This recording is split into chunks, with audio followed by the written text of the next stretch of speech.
jual beli gharar merupakan sesuatu yang dilarang dalam ekonomi syariah. Apa sih jual beli gharar? Yuk kita bahas di kelas hukum ekonomi syariah.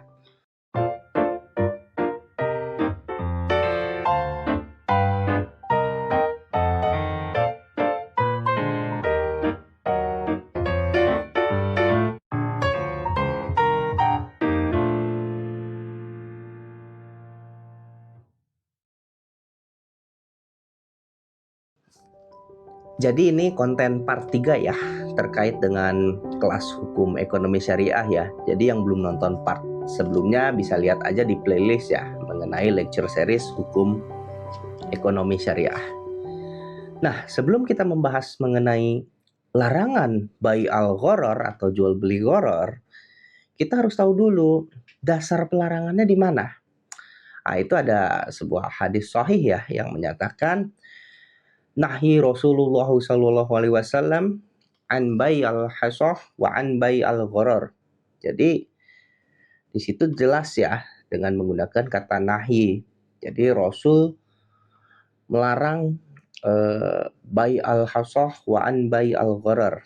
Jadi ada dua ya, bai al-hasah dan bai al-gharar. Jadi al-hasah itu jual beli, bai itu jual beli ya, jual beli yang tidak jelas ya dengan kerikil. Nah, sama juga dengan bai al-gharar itu adalah pada dasarnya adalah jual beli yang bersifat uncertainty, tidak pasti. Karena ada unsurnya ketidaktahuan atau jahalah.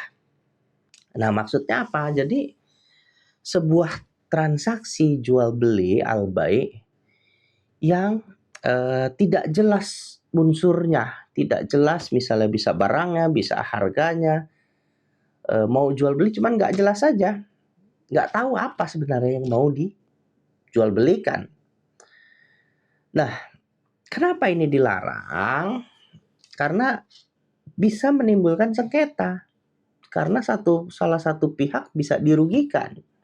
Ketika misalnya mau jual beli barangnya nggak jelas, nanti ada yang sudah dapat uang tapi ternyata barangnya tidak jelas. Yang pasti kan menjadi pembelinya dirugikan.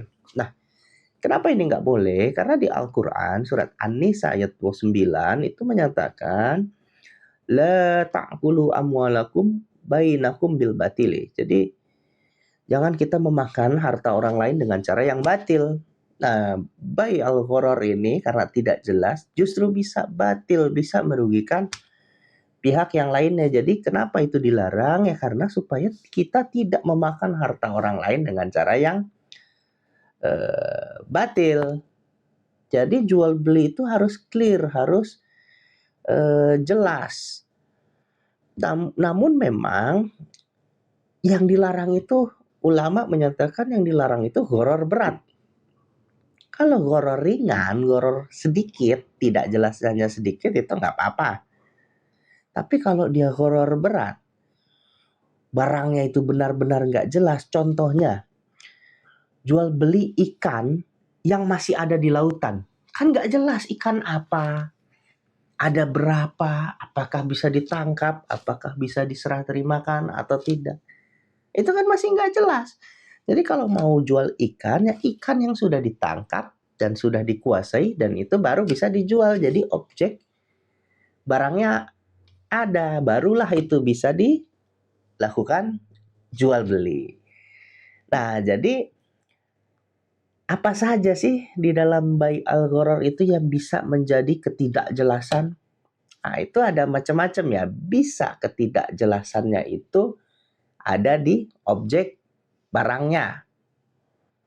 Jadi misalnya ikan di lautan, kita tidak tahu kualitas barangnya gimana, kuantitas barangnya berapa. Jadi harus clear dulu dari segi kualitas maupun dari segi kuantitasnya. Kalau nggak clear ya kita bisa masuk ke dalam bai al-gharar. Dan bisa juga nggak jelas dari segi serah terimanya, apakah bisa diserahkan barangnya atau tidak. Kalau masih di lautan kan kita nggak tahu apakah memang bisa diserahkan atau tidak.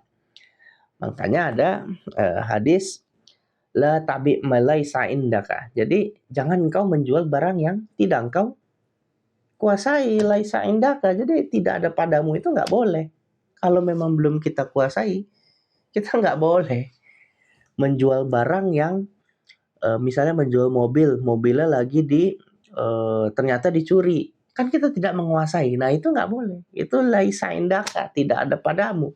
Itu juga sesuatu yang bisa menjurus kepada gharar, karena kapan bisa diserah terimakannya tidak tahu, meskipun mobilnya itu milik dia, cuman karena statusnya sedang dicuri, maka kita nggak tahu bisa diserah terimakan atau enggak. Nah, salah satu unsur gharar lainnya bisa juga dari segi harga. Jual beli tapi harganya nggak jelas. Misalnya jual beli, kalau misalnya bayar tunai 1 juta, kalau bayarnya dicicil jadi 2 juta. Nggak boleh pakai harga tunai 1 juta atau kalau harga kredit 2 juta. Harus ditegaskan, harus dipilih. Transaksi jual belinya sah kalau dipilih salah satu, mau kredit atau mau tunai. Kalau enggak jadi gharar, tidak jelas harganya yang mana begitu. Nah, bisa juga nanti masuknya ke dalam bai'atain fi bai'ah. Jadi dilarang ya. Nahyi Rasulullah SAW an bai'atain fi bai'ah. 2 jual beli dalam 1 jual beli, itu juga dilarang. Jadi nggak bisa nih, harganya nggak jelas, jadi seolah-olah ada 2 jual beli.